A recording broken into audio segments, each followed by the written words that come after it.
Well, hello again, and welcome to Wrestling Beyond the Pulpit with the Good News Gang. My name is Pastor Matt West, and I serve at Marble Memorial United Methodist Church in Milan. And I'm joined today by Pastor Kim Metzer from Hope UMC in Hastings, Pastor Matt Osborne from Ishpeming Wesley UMC, and Pastor Curtis Clark from Marysville UMC. And we are so glad that you've decided to join us again for another discussion on those topics that we're wrestling with. And we kind of have a unique or interesting one that we want to chat about this week. But each fall, typically in the fall anyway, all of our churches have a church conference.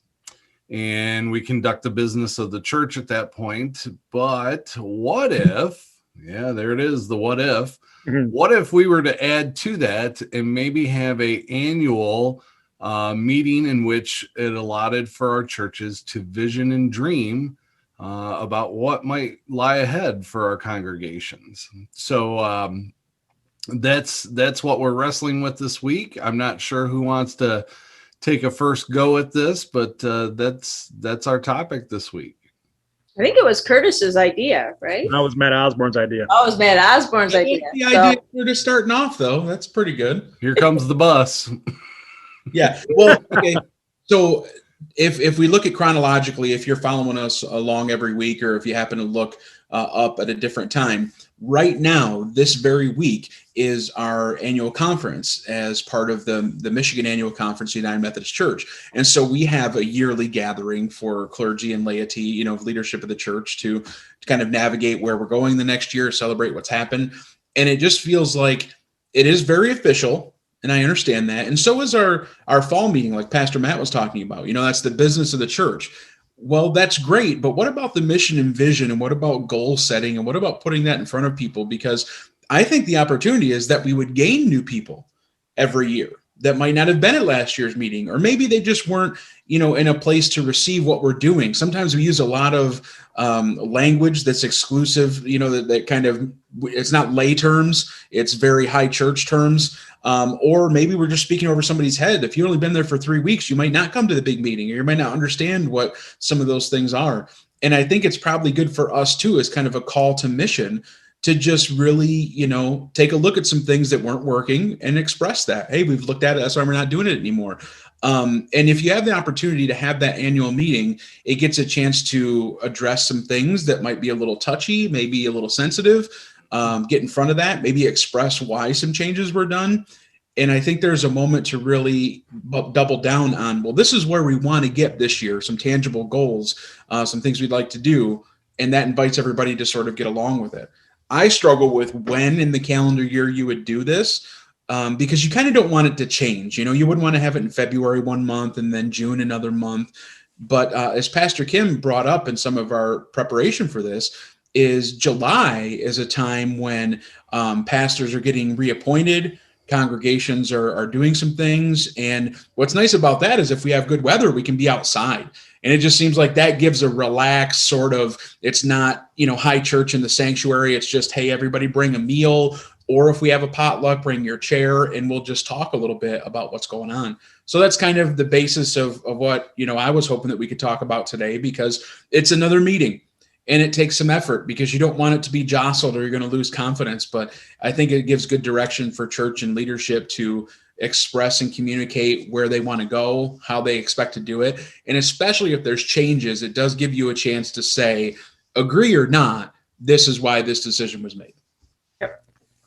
Yeah, I like that. And I like July as a time to celebrate that, because it's just over halfway into the year. We would have completed 6 months. We, as a country, celebrate Independence Day on the 4th. So that's a new beginning celebration. And like you said, Matt, new pastors are starting to preach at their new churches, and churches are getting used to their new pastors. And what better time to just all come together and vision together. Even if the pastor's been there 15, 20 years, it's good to hear from everybody. And not, people wouldn't necessarily attend a board meeting, even though they're all welcome. They all have voice, I think. I don't know. I don't know all the polity. We just kind of run renegades sometimes. Shh. Anyway, but it gives people a voice. Sometimes they get disheartened with things that are going on, and they feel like they don't have a voice into what's going on. And this would at least once a year give them a voice into what's going on at their church. So. Yeah, I think it's the idea of having some sort of an annual visioning and celebration is fantastic outside of that formal fall church conference or church conference. I think the struggle, though, is especially in the summer months is participation. We tend to see Sundays in July and August. A lot of folks are at the cabin or away or on vacation, and so I think I struggle with when, like we've been talking, when do we have this? And but I think it just gives us a great opportunity to really kind of explore it and hopefully it doesn't turn into a gripe time, but it becomes a celebration of what the church has done over the year. And maybe people even there's people who we've prearranged to have 3 or 4 people speak about, hey, how and I think that's where we get to come in as pastors, because we can tell over the years who we see growth in as individuals, whether they're in leadership or just someone who you just know is growing spiritually. And it gives us a chance to maybe, get some time with them, encourage them, and just say, hey, can you talk about just how, because I've seen this over the last year in you. Can you talk about how you've experienced God in the last year? And I think in those kind of settings, it becomes very safe and comfortable for someone who's maybe not comfortable doing that on a Sunday morning to share those kind of witnesses and that kind of story. Yeah. And I think that just lends to the discipleship making process, and you never know what happens from that. Someone hears that story and then begins to think, well, wow, I've seen growth in myself this way too. And again, I think it just helps to kind of foster that opportunity for sharing our faith. Yep. I think it's something that certainly requires some defining before you actually have it, so people Absolutely. have an understanding about what it is that you're hoping to accomplish when you have this type of meeting, because then hopefully maybe they come with some ideas. I'm trying to find nice ways to say things here. Sorry, forgive me, Lord. But, typically when you have something like this, it's like, okay, what are you thinking about, or what do you envision for our church? And it's like either crickets or it's things that they did 20 years ago. Yeah. Where I think the failure is reevaluating those things that you've done to see if they are truly vital, or if it's just not being able to let go of the past, right. Or realizing that sometimes something that was great might not be so much because of the time, not the time we're in, but that was great for that time in which you did that, or it was at its peak. But moving forward, what is it now that we can do? So I like the idea. It's just a matter of, I think, again, defining what it is that we're seeking as pastors in a meeting like this so that it's productive, Right. versus that, somebody throws out a comment and then all of a sudden it turns into a gripe session. And Right. It's like, wow. Rah! Yeah. I think it would have value to have a master of ceremonies and make it an event, and let the master of ceremonies be the facilitator who could redirect if it becomes a gripe session or Right. And I think it would be valuable to have someone outside of the congregation Hmm. to do that if we could, even if it's, we could go on the road as the Good News Gang and we could go to each other's churches or help other areas facilitate groups that could rotate MCs around or something. But I think it would be valuable to have someone outside of your church, and definitely someone other than the pastor, facilitating that and make it a celebratory party atmosphere. Yeah. So, yeah, because I think that's a great idea, because I think we, as pastors, we bring a perspective to the conversation, but I don't think we need to be the one totally leading and steering it. Yeah. Yeah. But to kind of bounce back to what Pastor Matt was saying, as far as, when we talk about, what are opportunities, what are ideas, I think that's too where we get to come kind of prepared for that conversation, with knowing our community, knowing the likes, the dislikes of of where we're serving, whether it's through our mission insight reports or things like that, so that we can, if some of those, 25 years ago we did the roast beef dinner because yada yada yada. Yeah. And we can say, well, the climate in this neighborhood has changed, and we, it's a much younger neighborhood. They're active. They want to be outside. They want to be doing this, this, and this, according to what we're seeing here. Yeah. And I think that just, again, kind of gives us some leverage a little bit, I guess, to maybe steer that conversation in a way that isn't always focused on what we've done in the past. Well, I think it's a matter of whatever you do being sustainable. You know, I had somebody, because at my church, they did a roast beef dinner years ago.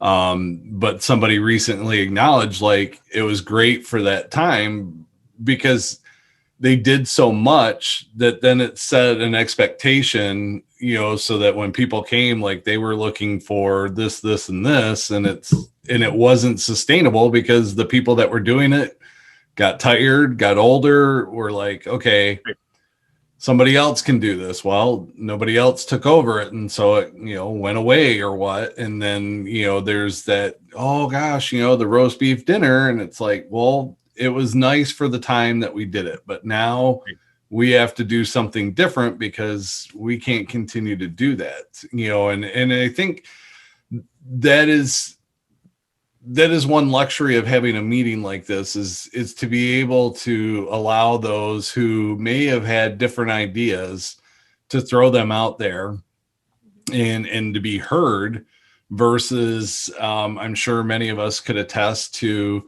having folks in the congregation that are just like, that's not what we've done, so like they're not interested in hearing, which becomes frustrating, for that maybe younger family, or those people that want to do things but feel as if like they can't because nobody wants to hear about that new thing. They want to keep doing this thing. And it's kind of like, well, how long do you expect those people to stick around then? Right. So I think the meeting, this visioning or dreaming type meeting or celebration certainly provides those opportunities for maybe those ideas to be shared that wouldn't get shared in a meeting that we normally have. Pastor Matt, it looked like you had something you were going to say. Oh yeah, I was just looking at it from a different perspective. Would be, what if we framed it around more of a presentation, than an actual meeting? And I say that because, well, what if we open up every April, and let's say we have a team of 5 people who are going to be or presenting part of this thing.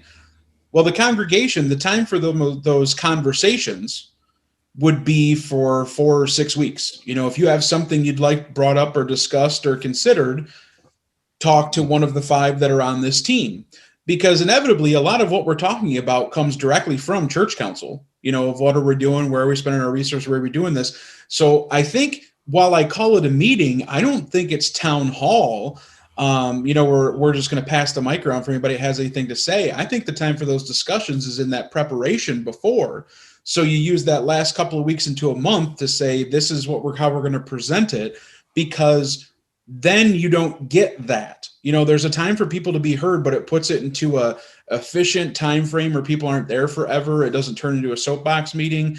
Like, for instance, if you have the roast beef, if we're just going to use that example, we have the roast beef dinner. Or roast beef. We're going to speak about the roast beef dinner if it's required, but we'll also frame it as a presentation to say, and many of you have expressed concern about this, and this is why we're moving away from it. Because while we appreciate it, we've taken a look and we've got less and less presentation. And if you can't do something well, or perhaps, and it gives you a chance to speak to why it's not, because we're not asking for a vote. We're sharing with you as leadership of the church where the church is going the next year.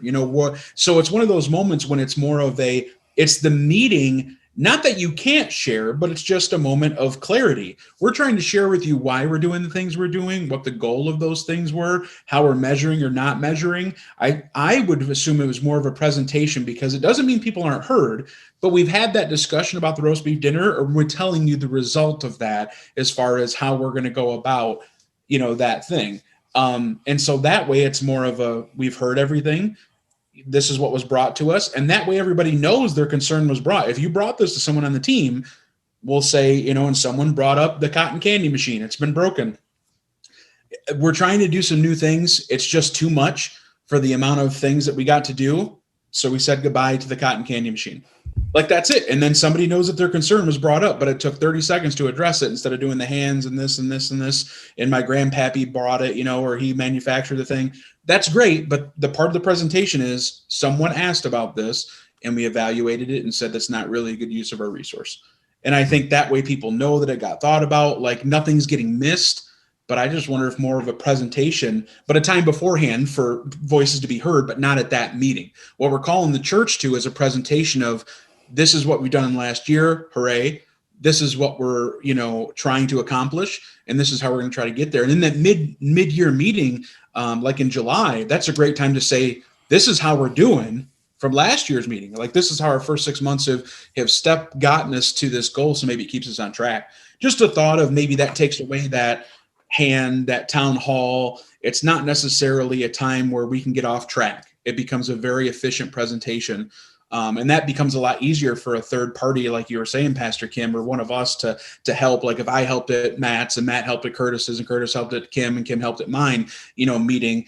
If it was more of a presentation, it would be if there's time for hands, or if there's, clarity, and then you're like, well, it seems pretty clear, we can move on to the next thing, but still know people's voices have been heard. Right. And it sounds similar to what the Nazarene Church is doing here in Hastings. I don't remember seeing this last year, but maybe Pastor Danny didn't invite me. I don't know. Anyway, I got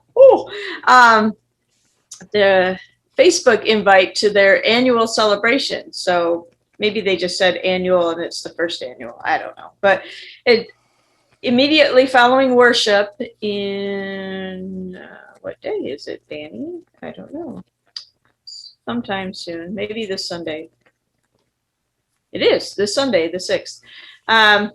Immediately following worship, we will review the past year, look forward to the next, and celebrate with a luncheon and yard games. And I think that's similar to what you're talking about, Matt. Is I don't know what all their review will entail, but I mean, we could do whatever we want. We could do that and bring up the things that have been brought up throughout the year and the decisions that have been made, and cast vision for the coming year, and then celebrate and play games. Yeah.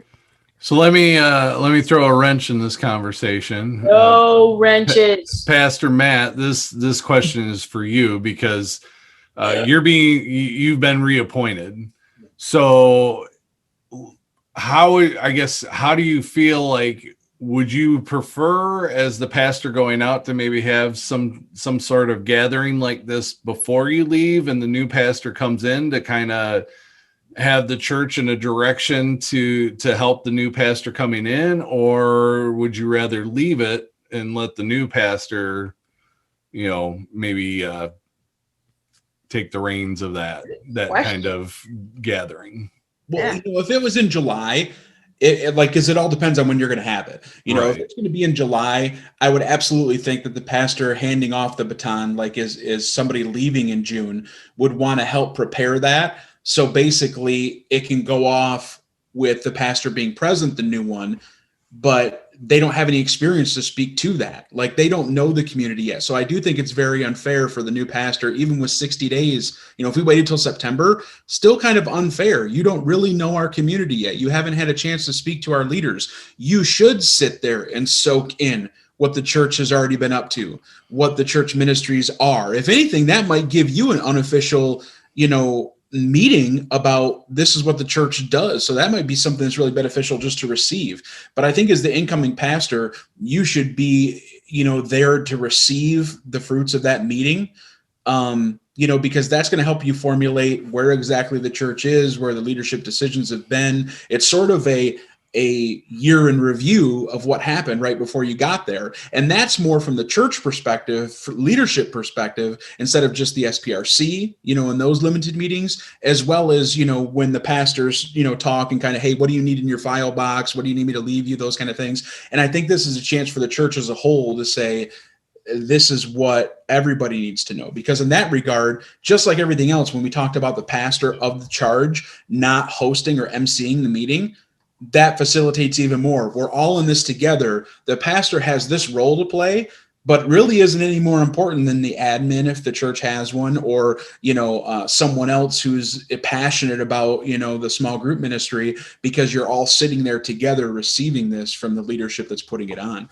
So for my thoughts, I just think the outgoing pastor in a pastoral transition would help organize that so the new pastor can just soak it in. All right. And I would want that personally. If I moved my new church, I want to hear more about what their plans are.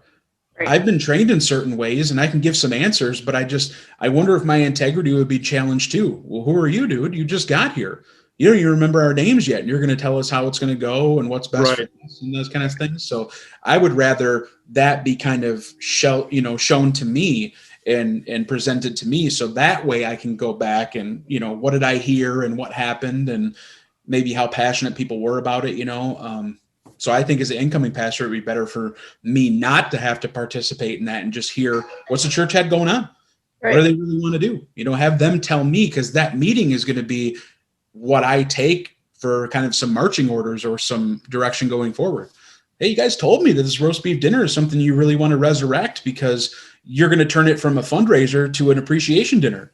Yeah. So now, since we know how to do it, we're going to start bringing in, some of our first responders, some of our teachers. Well, now all of a sudden I hear if there's a passion for the roast beef dinner, if we can reframe it, there might not be so much pressure on it because we're not, we don't know a number of people that are going to come in. It's not a fundraiser. Now, all of a sudden, we only need it for 30 teachers. So it's not going to be some huge thing. It's not going to be an unknown number. We can budget it. And now we don't need as many volunteers because we're not having to package stuff up and move it. It's a giving it to you. You sit here and it's done. It's not all day, it's for an hour when they're doing their prep. So those kind of things we can learn to, wow, there's a lot of people that were passionate about that. Not, hey, we just need to get rid of that or it wasn't a time. You know what I'm saying? I think it's good because then you don't step in anything. If that makes sense. Nobody likes to step in anything, even if you got boots. But then you get to hear from the church specifically, well, what's important to you? Right. And that's invaluable coming in as a new pastor. And even though I'm not moving, I'm picking up a second charge, it's considered a separate charge. So, and even though I've met with their leadership already related to just this whole transition process, it would be good to know from everybody what their celebrations are, where do they see their church in the coming years. So, yeah.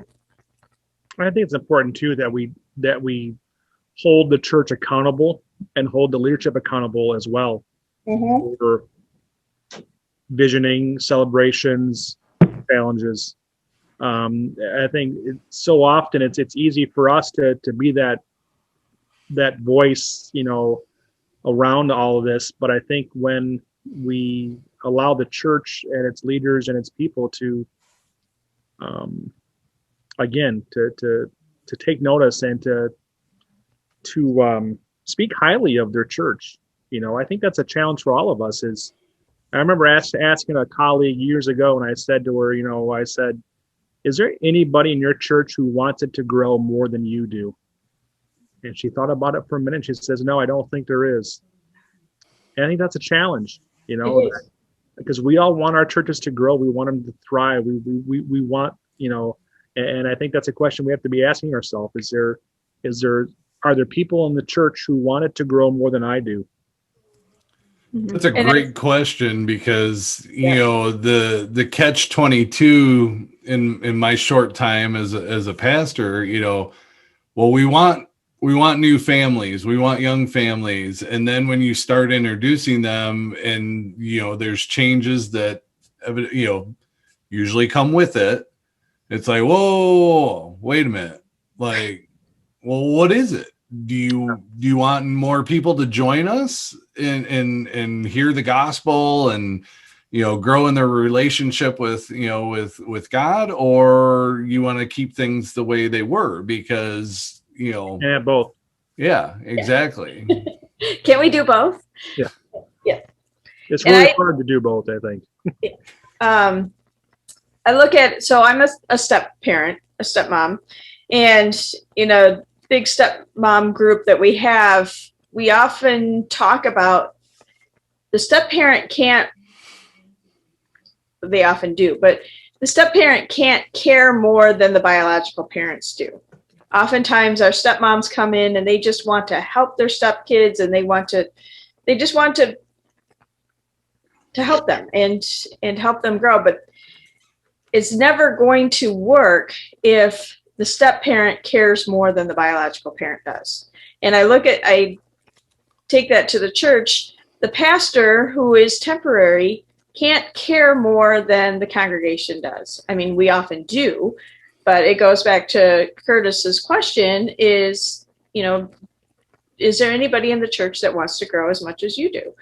And the challenge is finding those people and building those people up into leadership, because sometimes they're not leaders already, and it's helping them move into the leadership of the church and helping the rest of the congregation vision forward so that everybody wants to grow. Right. Everybody cares as much as the pastor does. One of the things that I find myself saying typically is my goal is to make sure that they're functional on their own in terms of visioning, before I go, because I'm not going to be here forever. Right. And so then it's a matter of, how do you get those people on board once you find maybe that one or two that want things to be better, just like you do, and then I'm usually trying to constantly reiterate, or at least I feel like I'm constantly doing it, the idea that it's like, this isn't about me. Like, there's always kind of like that personal feeling of like, well, you're just doing what you want to do. And it's like, well, I believe the fact that what I'm trying to do is led by God, in that this is what I feel is best for the church, not for me individually, but for the church. And so, this presentation or meeting or gathering or celebration that we've been discussing, I think could be something that could be very vital to the church and very healthy, if done in the right way, in hopes that people can see what the possibilities are, moving forward, instead of, so often it's hard, I think, for people, whether you're a visionary or not, to see beyond today and get over the past, But anyway, I digress. It would be a great time historically to have that meeting, because so many things are different. Yeah. Circumstances, the way people feel are different. As a matter of fact, one of the things that keeps coming up, amongst some conversations with other clergy and church leaders outside of my own church, so it's not just the conversations I've had in-house, has been, will we have by the end of summer or the beginning of fall, everyone who wants to be in church, like physically, be there? Because they're, for the last year and a half, not to pigeonhole anyone, but if you've been an introvert, you've been given a golden ticket to be even more of an introvert. Like, just stay home. It's socially acceptable because there's nobody pulling you to come to the dinner or to come to the sporting event. You literally were told, stay home. Well, that has something to do on our psyche. That has something to do with the way we function, where we've learned to compartmentalize. I don't need to go to that. It's easier just to stay home. Or even if I want to go see people, maybe I don't have the energy and capacity, just because for so long it wasn't even a choice. It wasn't if I felt like it or had the resource to go enjoy something. It was, nope, I don't want to get sick, so I'm going to stay home. Getting a shot doesn't change that, what we've been exposed to for 18 months. And so it's one of those moments too, where we have to have these conversations because things literally and figuratively have changed. And so as a church, we have to approach them differently. And so I just wonder if maybe establishing some of these meetings might be a great time, because it is kind of like a new start. We have experiences and have conversations, but we're only going to be capable of doing really 1 to 3 things with our energy, our focus, our drive, and our participation.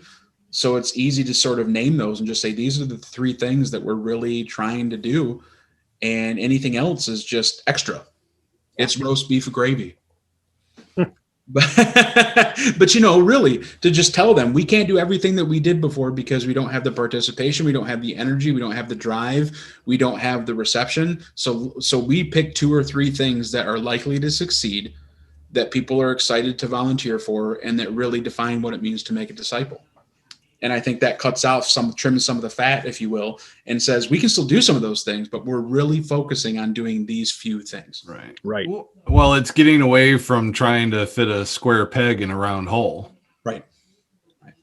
And it gives you a good platform to do it, because again, historically it's changed. So you're not just saying all of a sudden, nope, we're not going to do that anymore. Right. Well, and I keep using the analogy. I mean, it's no different than when we were introduced as a society to online shopping. I don't have to leave the house. Great. It's not a terrible thing.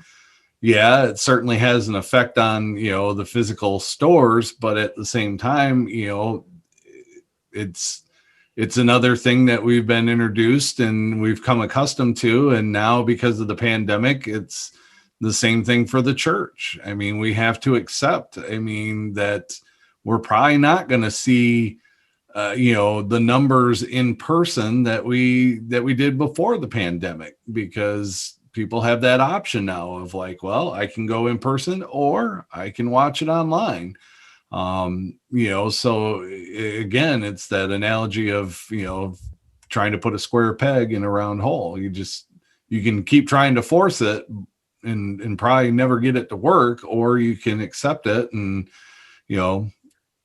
change with what's going on. Well, and do you want to become a mall? Let's take that illustration further. Like, listen, do you want malls are a ghost town? Or phone booth? They're gone. The highlight of me is coming of age was you went to the mall. That's where you went school shopping, and you spent your money and you did the thing. You got all the food court. Now you go in there and there's not a food court choice. It's Taco Bell or Subway, and that's it. There's not a lot of those places. There's not a lot of those, things. And you're just thinking, it wasn't too long ago, really in the history of the world, that the malls were the epicenter of shopping. Right. They refused to change. And the people spoke when the world changed, and they said, we don't need this. Now, some places are still doing well in brick and mortar, but it's because they have a hybrid approach. You come there and they have something special to offer you for that experience. But yeah, you can get your stuff and get it free shipped to the store. Well, they still got to visit the store, but it might be to run in and come grab the thing. You still got somebody packaging it, or maybe they stop in for a coffee and they look at your kids' table and go, well, it didn't pop up online, but there's some really cool stuff on there that I might really enjoy. You see, so it's kind of like, as a church, we will become the mall if we don't understand that we have to approach ministry differently, especially after a pandemic. Because people have really focused over the last 18 months on what and who is important of their time and their resource and what they can live without. Yep. Thanks for bringing that up, Matt. It's so true. And a Facebook friend was a friend in real life. I graduated with him. Anyway, he brought up the question yesterday of, how are you reintegrating, I guess, into the world? And so many people are hesitant. And even as an extrovert, I find myself hesitant. I have to attend that meeting in person? I don't want to attend in person. I don't want to leave my house. And I'm an extrovert and I love being around people and being busy in that way. And I have reevaluated, as you said, Matt, is what's important. And, an in-person meeting generally isn't important to me. So, yeah, and we will have to live in that. I think that's what I'm going to title this video is Don't Be the Mall or something, something along that line. But, yeah. A lot to think about. Mm-hmm. Pastor Curtis, any thoughts you want to share with us? We're drawing near the end of our time here together this week. Anything that's on your mind before we say goodbye? Just that, and I'll just close with just a bit of scripture that in Proverbs 29, it says, without a vision, the people perish. And that's why I just think it's so essential that on a year-to-year basis, we revisit what is our vision, and also be willing and be open to, is it time for this vision to change? It's, if the church has grown in the time, then maybe it's time to set a new vision. If it hasn't met that vision, let's revisit it as well and see, well, do we need to refocus and revisit that vision, and what is it? And then again, it's not enough just to come up with a good vision. And then you have to start, how do we align with our ministries, with our worship, with everything we do to live out that vision? That's why it's so vital. The professor added it again, dropping that wisdom on us. Thank you, Pastor Curtis. Sure. Pastor Matt or Pastor Kim, any other thoughts before we wrap things up? Don't be a mall. Don't be a mall. I don't preach. Yeah. One piece of advice for anyone that's also wrestling with this or maybe thinks it's a good idea, don't do it alone. Have a lunch or do something. You need 2 or 3 people to walk with you to even formulate a meeting that we're talking about. It's too big of a thing. It's too important for us to be, focused like this, no matter how well our hearts is. Just make sure that you find some people to come along with you in leadership and influence, because it's going to be better if it's not just one person driven. This really has to be the voice or direction of the church as a whole. Thank you for that, Matt. I tend to be a lone ranger, so that's important. Yeah, I think having people on board, but I would add to that, it's not going to be an easy road to travel. There's always the fear of burnout, but I think in this aspect, it's going to take some work, and it's going to take some time, to make it come to fruition, because there are those that aren't going to jump on as quick. And so, to have support and to encourage each other as you go through this in hopes of making it develop, just understand the road is not easy, but that's all right. Thankfully we've got somebody upstairs that's watching over us, trying to guide us along the way, which is very helpful. Yes. Well, I want to thank my tag team partners for gathering and once again and, wrestling with this topic. I think it is certainly something for all of us to consider, and a wonderful idea. And we want to pray over our annual conference that's going on this week, over Bishop Bard and all the district superintendents and all the clergy and laity that are participating this week in making the decisions of the church. Because although we want to dream and vision, there's still business to conduct and a lot to figure out with the future of the church here. And so we want to pray over this week and make sure that we're letting God lead us in all of our decisions that we're making over the next few days. So. Well, we miss Pastor Jackie this week, and she'll be back with us next week. So we hope she enjoys her time off. But We are glad that you gathered with us, and until next time, peace be with you.